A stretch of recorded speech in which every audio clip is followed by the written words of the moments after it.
Railway police સ્ટેશનની પાછળ જ ચલાવતો હતો દારૂનો અડ્ડો।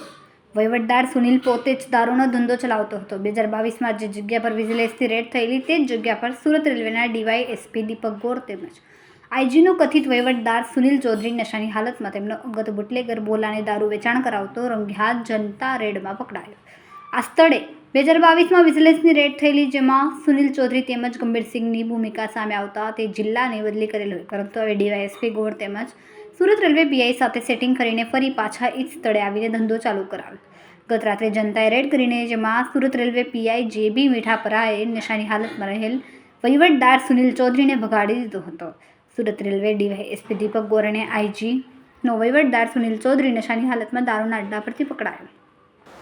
મારું નામ લક્ષ્મણભાઈ મદનભાઈ બગડાવત। ગઈકાલે સુરત રેલવે સ્ટેશનનો વિડીયો વાયરલ હતો।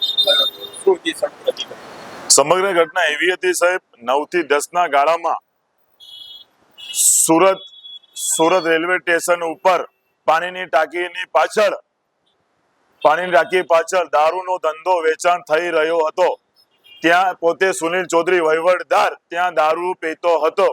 એ સીસીટીવી ના ફોટો દેખાડે કે એ માલ કચ્છમાં માલ લાવી પોતે દારૂ વેચાણ કરી રહ્યો હતો। એ એક માણસને સાથે રાખીને બોલો નામ છે એનો, એ બધા અહીંયાના તમામ નાના મોટા અહીંયાના સ્થાનિક અધિકારીઓને મોટા અધિકારીનો આઈજી અને ડીઆઈએસપી એવા દીપક ગોર સાહેબનો વહીવટદાર છે।